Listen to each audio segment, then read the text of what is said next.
Did anyone really expect Donald Trump to just walk away from the White House quietly? The Donald pulled off one of the biggest shocks in history when he won the 2016 presidential race against Hillary Clinton and became the 45th U.S. president. During his controversial time on the Oval Office, the 75-year-old wanted to fund a wall on the border with Mexico, started a trade war with China and implemented a policy of family separations for apprehended migrants. The Republican runner was rejected by the American voters in 2020 when he lost out to Democrat Joe Biden, but refused to concede defeat and is still rambling on about a corrupt election. Trump is back on our screens tonight as the first guest on Piers Morgan's new talk TV show, which will see the former friends clash over the election result and slam Prince Harry and Meghan Markle. So what has Trump been doing after being kicked out of office? I just want to say goodbye, but hopefully it's not a long-term goodbye. We'll see each other again, said Trump on the day of his exit with a speech in front of a couple of hundred loyalists. I want to thank all the great people of Washington, D.C., all of the people that we worked with to put this miracle together. So, have a good life. We will see you soon.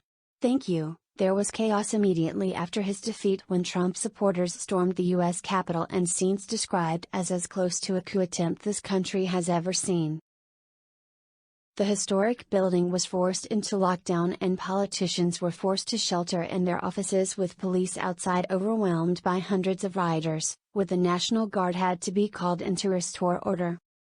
5 people died during the horrifying scenes, including a Capitol Police officer, during the January 2021 riot, but Trump described the insurgents as beautiful people. We love you, you're very special, Trump said at the time. As a result, Trump was then permanently banned from Twitter due to risk of more violence, while other major social media channels quickly followed suit. No longer welcome in his native New York, Trump flew to his Florida mansion Mar-a-Lago on an 18-acre estate. Inside his 118-room paradise, Ego is still served as the private staff refer to him simply as King, and he sleeps in silk sheets in a gold-adorned bedroom. A source told the Mirror, in the final days of his leadership, the things that preoccupied Trump were not the things that preoccupied other Americans. He was not concerned about the deadly riot he had encouraged or his second impeachment. Nor was he concerned with the pandemic that killed 400,000 Americans, left millions out of work, shattered the economy and is still running rampant.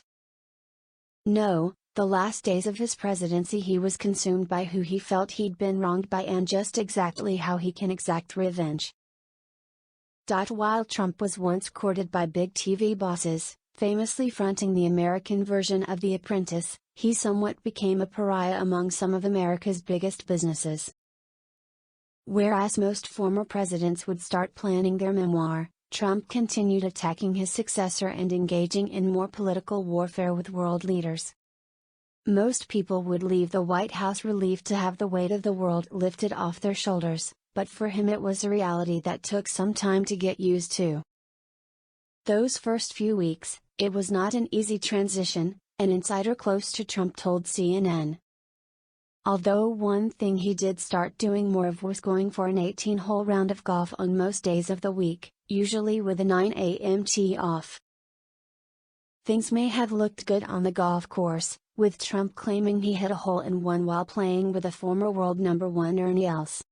But his courses in Scotland have suffered as a result of Brexit and the COVID-19 pandemic and made a combined loss of almost £7 million last year.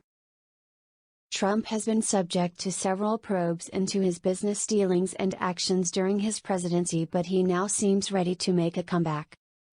He resumed his campaign-style rallies with an 85-minute speech at the annual North Carolina Republican Party convention in June last year, and in the same month held his first rally since the one before the Capitol riot. Plenty of people in the U.S. and around the world will be worried about the prospect of a Trump return to the White House, but he is seen by many as the favorite to win in 2024. With donations continuing to be made to Trump's political movement, it appears clear that he will try and run next time round, but he has confessed his health could be an issue. He told the Washington Post, you always have to talk about health. You look like you're in good health, but tomorrow, you get a letter from a doctor saying come see me again. However, he also added, I don't want to comment on running, but I think a lot of people are going to be very happy by my decision. According to Ladbrokes, Trump is currently the favorite to take over from Biden with odds of 3-1, while his rival is close behind at 7/2. It's believed there could be an incredibly close race as a Wall Street Journal poll from March found Trump and Biden each at 45% in a hypothetical vote. The same poll suggested that the current president has been receiving praise for his handling of the war in Ukraine, but that voters continue to be worried about inflation.